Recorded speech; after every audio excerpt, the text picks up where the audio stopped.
1460 WVOX. Stay tuned now for the Racing for Heroes radio show with host Brett Morash on 1460 WVOX.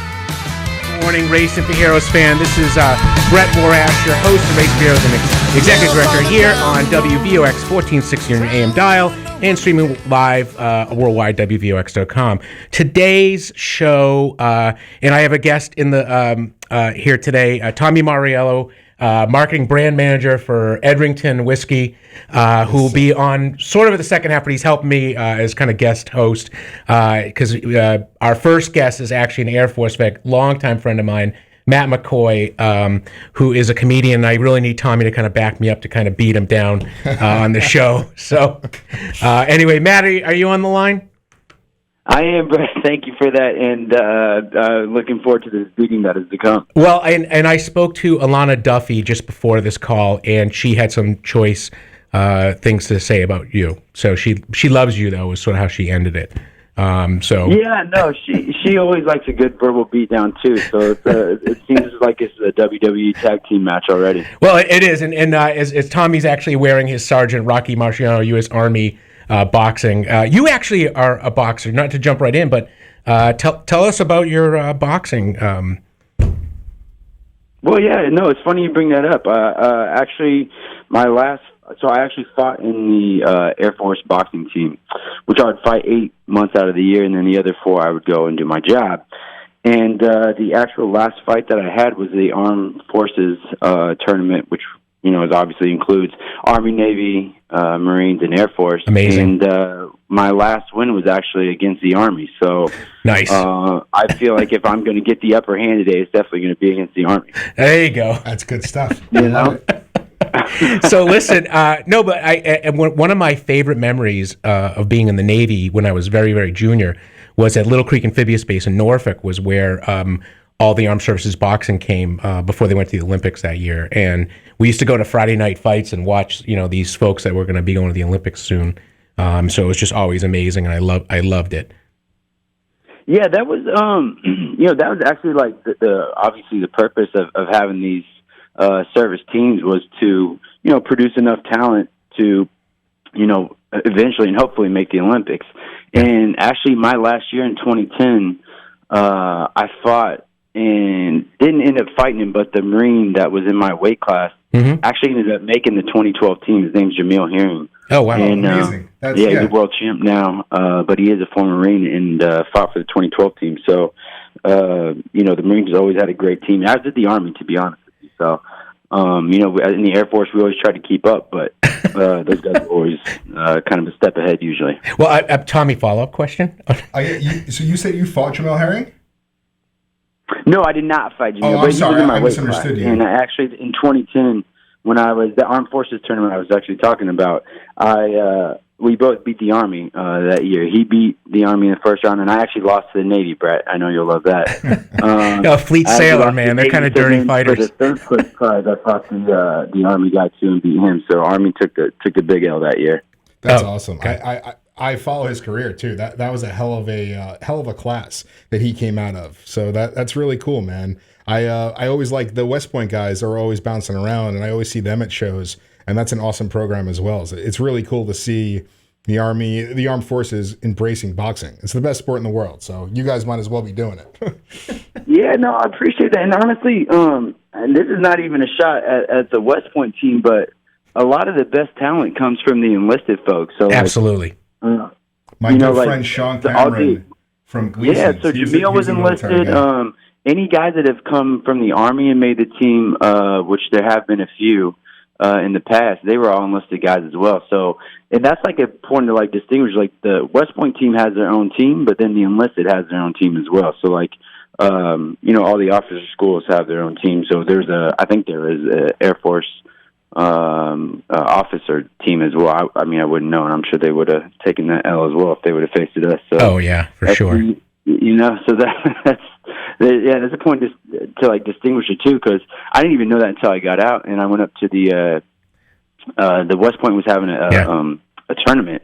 And I went up there and I was like, "Oh, these guys are good." But as I was watching, I was like, "The Army enlisted team would smoke these guys." All right, so listen, Matt, I you and I are sort of in some of the same space. I know you're working at Headstrong now. Maybe a brief one before we talk about your comedy career. Yeah, no. So Headstrong is a great nonprofit and something that I found 4 years ago. Actually, when I went in to get services, that's kind of how I really found Headstrong. Was I was looking as I transitioned out, I was looking for something to go and just get a little bit of a tune-up and talk about some of the stuff I had gone through, and Headstrong was luckily there for me, and then it kind of turned into what it is today. Yeah, no, it's amazing, and I know you've been there really since sort of when they were little Headstrong, and now they're kind of big Headstrong, and I think your efforts with outreach and strategy, is making a difference there. Yeah, for sure. We're slowly growing and starting to expand and really branch out, and it's due to a lot of reasons. But I think at the end of the day, the biggest and best thing that we do is when you talk to people, they all rave about Headstrong and the care that they got from us, and I think that's the highest sign of that you're doing something well is when, by word of mouth, it's spreading like it has. And that's really how Headstrong spread to begin with, was just by word of mouth. And it's kind of taken off, like you said. I remember a little Headstrong when I was doing homeless veteran services in New York City. And, they really just kind of started and, they helped me and my team, make a difference in the veteran space. So thank you for doing what you do. Quick change of gears here. Of course, here at Race Bureaus, we always like to shift it. Tell us about your comedy career. I've been putting some military jokes online, but they're sort of the standard ones. But tell us about your comedy career. And I know you don't just tell military jokes, so. Yeah, I was waiting for you to drop one of those already, but 5 minutes in, you haven't dropped one. I'm shout out to you, Brett, for not doing that. Yeah, I'm not a heckler, sir.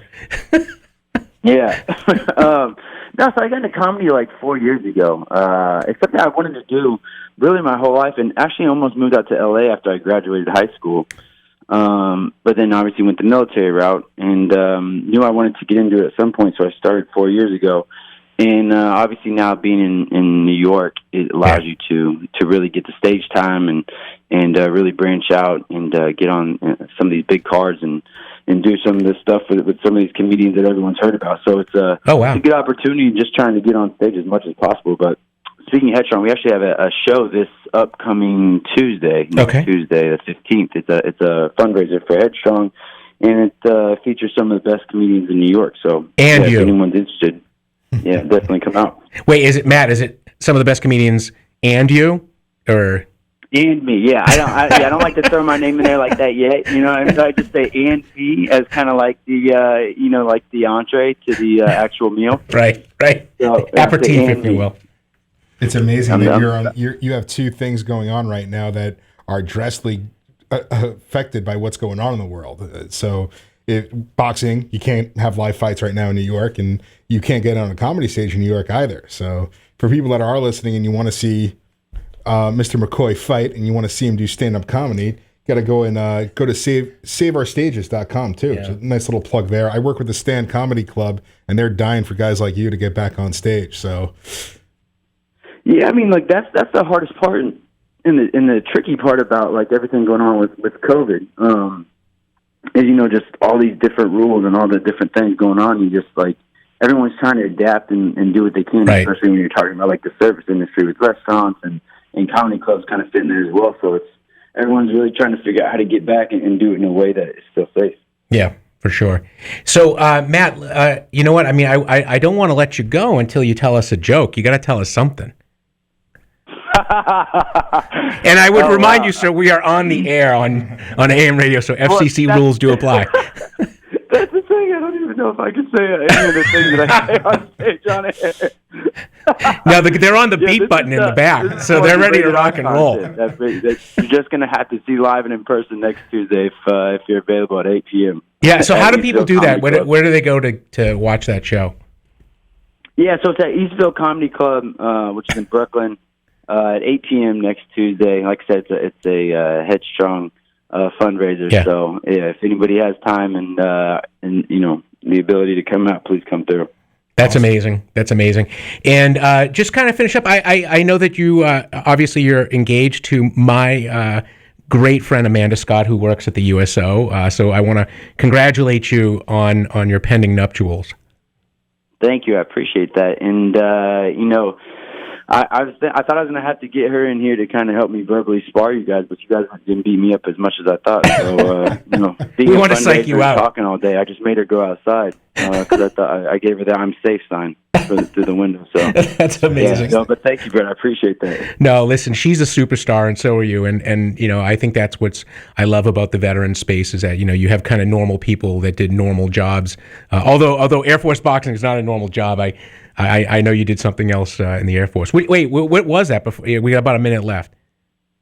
Yeah, no, I was a glorified UPS man. I did I was in supply. Gotcha. So, and that's actually the cool. I will say that though. That is the coolest thing that I did while I was in was I for the 4 months that I was off one time, I ended up getting deployed because Air Force deployments were only 4 months. Sure. And so I ended up going over to Iraq, which I really hold as like the I know obviously the boxing stuff is unique or whatever, but the coolest thing I actually did was getting to go over to Iraq and like see some of that stuff firsthand. No, and listen, I mean, as you know, I appreciate that as a fellow veteran, and I totally get it. So thank you, sir. And Matt, listen, thank you again for being on the show. In fact, Tommy here is going to talk about cocktails next. So when you are watching Headstrong's thing next week, you'll have an opportunity to have some drinks that really will be fun. So thank you, Matt. And it's really amazing that I'm getting pushed out of the best segment, But no, listen in, man. Yo, you can go to WVOX.com. You can listen to the rest of the show. You'll get to hear all the drinks. So pick up some tips. Perfect. There you go, brother. All right, thanks again, Matt. And without further ado, Tommy Maurielo is going to have a little discussion and some drinks about the history of military alcohol, I guess. Yeah, and I absolutely love this topic because everyone's like, oh, our country was built off of booze as a joke. But that's dead serious. That is literally how our country was built. Right. And if it wasn't for rum and rum punch, we wouldn't have had the American Revolution. How come? In the Green Dragon Tavern in Boston, the Sons of Liberty would gather on together and they would sip that rum punch, and that is exactly where the Boston Tea Party was planned. And the symbol of the American Revolution was that beautiful rum punch. Oh, no kidding. All right. And how did they make that? Was it anything special, or was it just rum and some... So I'm sure it was far different from mine, but if you want to make my Sons of Liberty Which rum I do. punch, the base will be 1 bottle of Brugal Añejo. You're going to do 3.5 cups of water, cup of sugar. You're going to do fresh lemon juice, about 1.5 cups. You're going to do 12 ounces of Naked Grouse, blended malt whiskey, and 2 ounces of peach brandy. That sounds good. And you could form your next revolution off That's of that. it. Right. With things going on right now, maybe we ought to keep that a secret. Indeed. But there's tons of cocktails that go through it. The gin and tonic, as we were talking about prior to. You pronounce the word for me. The quinine? Quinine. Yeah. So the British Empire, the British East India Company, didn't. It was disgusting. They couldn't have it. So they put it down with a little bit of gin, a little bit of tonic, and that was the birth of the gin and tonic. Right, and then because they basically what's happened when you look at British military in particular, the services drink the local alcohol. So, like if you see the Royal Navy, they'll drink like Prusser's rum made from sugarcane down in the Caribbean because they were patrolling the Caribbean. So that's how rum for the Royal Navy. But when it comes to gin and tonic, like you said, it's because gin is the local spirit out of in India, across the board. And as you said, like in order to force the British troops to drink quinine so they didn't get malaria, they did that. In fact, I actually enjoy having a gin and tonic specifically for the medicinal purposes. I'm a big fan of the gin and tonic as well. I'm not gonna lie, G&T's all day. But funny you say about rum because Cuba Libre was the battle cry of the Cuba Liberation Army during the War of the Independence from Spain. Okay. And they didn't know what Coca-Cola was until it came into the bags of the U.S. troops going over there. Oh. In around, 1900? Yeah, it must have been that early. Yeah. But and that's where a rum and Coke started from, the Cuba Libre. Oh, a bartender in Havana named Fausto Rodriguez served the first drink to a U.S. troop named Barrio, who frequented his bar. That's So it's small. It's a rum and coke, but more. And I think Barrio, if I joined the French Foreign Legion, I would want that as my nom de guerre if I wouldn't have my war name. It's a good name. in response to that. So no, that's amazing, and I think people don't realize like how connected alcohol is with military service. Absolutely. In fact, I know we had I was on your show the other day, and we actually made a drink for our chair of the board, Mike Evok, which was a fig-based drink. I don't think we're going to talk about that today, but we'll definitely post that again. So, and the other two classic cocktails that are on every menu in speakeasies, well, when they're open and not at 25% capacity, but you have the sidecar and you have the French 75. Well, so the sidecar was made for a World War I Army captain who couldn't beat his cold, and in Paris he had to find a way to get something, a libation, to put it down. Yeah, that's where it was invented. It was made with cognac, Cointreau, and fresh lemon juice. Yeah, and it was named a sidecar because that's what he was chauffeured around in. Oh, that's amazing. In Paris. I believe that. I totally believe that. Wait, what is a sidecar though? For sidecar is an 1 3/4 ounces to almost 2 ounces of cognac. Okay. With 3/4 ounce of Cointreau. Yes, you could use triple sec, but there's nothing better than Cointreau. I don't get paid by them either, so. And a 1/2 ounce of fresh lemon juice. Oh, which is fairly easy to make. I mean, I think absolutely. I could probably go home and make that right now. So. And then your personal favorite, the French 75. The French 75 is a manly drink. Absolutely. It also became the favorite drink of my mother-in-law, Eileen. Ashley enjoys them, and so does Brian. Yeah. So that's fun. But we do it with gin.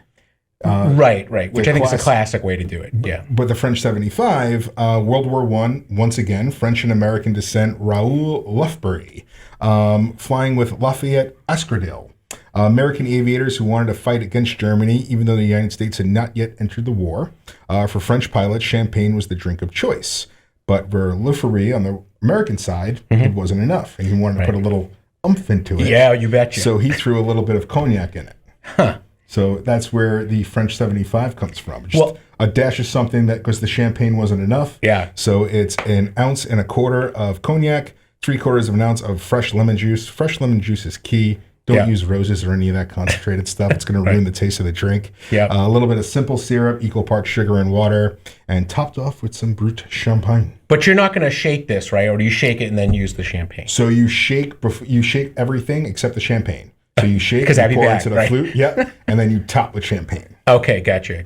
And this is actually, I think I like to think of this as a particularly dangerous drink, which is why it's named after an artillery piece. Yes. Because it goes down super smooth, and you could run into a lot of trouble pretty quick. Like a sack of potatoes. Yeah. Or a French 75. Yeah. Exactly. So that's amazing. All right. And then I went down the line and I did some research and looked up some cool stuff about military-inspired cocktails outside of those, and I thought that we'd get fancy. So this one is called the Light Infantry. Oh, we got a lot of folks that will probably like this, so please, carry on. Giving ode to the Army, June 14th, 1775, when it's the largest branch of our armed forces, right? Yep. And the Light Infantry is the perfect cocktail to sip while singing "The Army Goes Rolling On." Oh, okay. All right. So it's so this weekend during the football game, they should probably drink this. Indeed, yes. So it's going to be 2 ounces, and I'm going to get specific here, of Wyoming whiskey Outrider. It is not quite a rye, not quite a bourbon. It is the perfect explanation of an American spirit. Yeah. So Wyoming Outrider, 2 ounces, 1 ounce of Lillet. I've had that, by the way, which is amazing. So I'm a big fan as well. Even though I represent them, I'm a big fan. And a 1/2 ounce of Kochi vermouth. Wait, the Lillet. Don't forget. Yeah, you said that, right? 1 ounce Lillet. Yeah. And the Kochi vermouth is important because it's Moscato based. Okay. And that's what really brings all the flavor of the cocktail together. Oh, so I can't just use my regular Antico. Antica might be Antica's the best, and it's perfect for Manhattans. Yeah. But it might be a little overpowering. It'll take over the Lillet significantly. And I love Lillet because it's actually the James Bond drink. Yep. Oh my gosh, it's named after the girl in the show. It's slipping. It's 2-ounce gin, 1-ounce vodka, and a half-ounce Lillet. Oh my gosh! And I can't think of it right now, and it's one of my favorites as well. I don't know. We have to stump the DJ. The James Bond's girlfriend from Casino Royale. We got to figure out what the name is. So you guys look it up. All right, go. Then we have for the Navy. This cocktail was created by Tom Macy at Back 40 in the city. It's refreshing, it's herbal, and it's unusual. Similar to the Navy. From the Navy, like you. Yes, we're unusual. So, which is why they keep us at sea. Yes, exactly. It's the biggest and most skilled Navy on the globe. And you could put anchors away with 1.5 ounces of London dry gin. You're going to have 3/4 of an ounce of Campari. Okay. You're going to do 3/4 of an ounce of fresh lemon juice. Once again, the key word squeezed, there right? is Yeah, fresh. Right. You're going to muddle up some rosemary and nectarines. Add simple syrup. Give it on a shake, and there you go. That does sound unique. Extremely unique, but all those flavors really come together. No, I'm sure it's awesome, and we're going to post these later. We're going to be able to post these. Absolutely, I'm going to have all the recipes, and I knew I was going to be able to create them in here, but I'll create them and I'll take pictures for you as well. Yeah. Alex would chase us out. So, Alex, did we figure out what her name was? Oh, the Vesper. That's Vesper. Yes, thank you. Thank you. I am so angry I couldn't remember that. Thank you so much. And that is a great drink too. Yeah. But that's for special for Secret Service guys, yeah. not military. So anyway, please. So in the Revolutionary War, Marines wore those leather collars to protect their necks from swords. Correct. Yeah, which is why they're called leather necks today, right? Yeah. So the leather neck is the perfect cocktail to celebrate both the birthday of the United States Marine Corps, which happens to be November 10th, 1775. You know, we know that because they tell us all month. It's like a Marine thing. They have to remind you all the time. And don't forget to have the Marines hymn and Semper Fi queued up for this cocktail. Okay. Created by a former Marine and New York World Telegram columnist, Frank Farrell. He documented this in Bottoms Up, and you have to shake this violently on the rocks and serve in a cocktail glass. So violently being the key word for... Right, but my violently and Marine violently are actually probably two different words. So. Indeed. Anyway, this will be interesting. All right, keep going. So this is going to be 2 ounces of Naked Grouse whiskey. Naked Grouse is like I said before, a blended malt, which is finished in first fill sherry seasoned casks for 6 months. So a lot of flavor comes out of that. Gotcha. And now this is going to be the non-tough guy part of it. It's 3/4 of an ounce of blue curacao. Oh. Strange, I know. No, but it's like the Marine Corps color. So it's got that. Yeah, I like that. And then you're going to do a 1/2 ounce of lime juice. So again, violent shake. Yeah. But the color of this is really cool. And it actually pairs really well together. It sounds... Yeah. It sounds weird. It sounds funky, but no, it it's sounds delicious. good. But I'm sure it looks like the blue milk from Star Wars that Luke Skywalker was drinking. Nailed it. See, so you could join the Rebels or go in the Marine Corps. It all works. Rogue Squadron coming out. Found out Disney Plus. Oh, okay. Well, very excited. Sorry. You heard it here first. Moving right along. Alexander Hamilton requested that Congress form the United States Coast Guard, known as the Revenue Marine and the U.S. Revenue Cutter Service. Coast Guard, as we know it today, merged with the U.S. Department of Treasury. So they travel over stormier seas. Right. So what better than that than a traditional dark and stormy cocktail? Yeah. So Semper Paratus is what you always ready. The always ready. Yeah. I like it. With a highball, this drink was made by an old sailor who compared their drink's murky hue to the color of storm clouds. Nice. And it's 2 ounces of Brugal 1888. Okay. That is a double-aged rum, American and European oak. And then finished once again in sherry seasoned casks. So a little different from the Goslings that's traditional in Bermuda for the dark and stormy. But it's a 1/2 ounce lime juice, and you top that off with ginger ale for a traditional... And that sounds like a good Coast Guard guy drink. So, did you know you have to be 6 feet tall to join the Coast Guard now? I did not know that. That way, if your boat sinks, you can walk ashore. That's amazing. That's my joke. That's my military joke of the show. And so I know I've got a laugh from the guys in the booth. And I know that we're short on time, but for the U.S. Air Force, which for Matt. But I am a huge fan of the Air Force. I love Top Gun. Shout out Maverick. They're Navy. Top Maverick, Gun Navy. Top Gun is Navy? Yeah, we'll talk later. Anyhow. Well, they're flying planes, so I assumed Air Force. I'm a non-military guy. Excuse me, guys. Moving right along. Anywho, The United States Air Force is its own branch of the U.S. military, September 18th, 1947. Largest and most technically advanced Air Force in the world and the youngest military branch in the United States. You actually got that from their website, I'm sure. Yes. But with that, we're going to go with a cocktail created in Hollywood, California. Okay. In 1958 by Stephen Crane at his Luau Bar.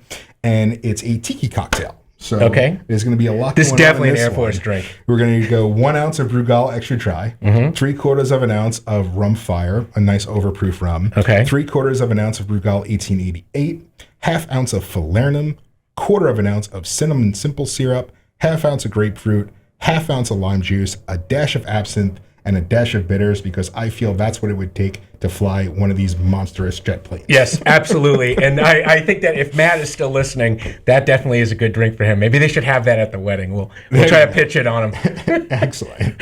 Hopefully not a dark and stormy. That would probably not be great. But no, that's amazing, Tommy. And listen, thanks for being on the show today. And if we can get all these recipes, I'll post them on Racing for Heroes website, racingforheroes.org, and so when we have a chance to do that. So, For sure. It was an awesome topic and fun to do all this research. No, we're so excited to have you here. You're obviously one of my favorite people, and you have a little baby at home right now. Little baby Harlan Ray. Yeah, putting it out in the universe out there. So Thank we're you. going to listen Thank you. to. Mommy's taking care of her right now, and I got to get back because Mom's got a live at noon. Oh, okay. Yeah. Well, we're about ready to wrap, and that kind of brings us right to the end of the show. So our last 45 seconds. So thank you for Racing for Heroes fans. We're so happy to have everyone listen to us. Please check us out on www.racingforheroes.org. And of course, we're here next week, WVOX.com or 1460 on your AM dial. Thanks, everyone out here.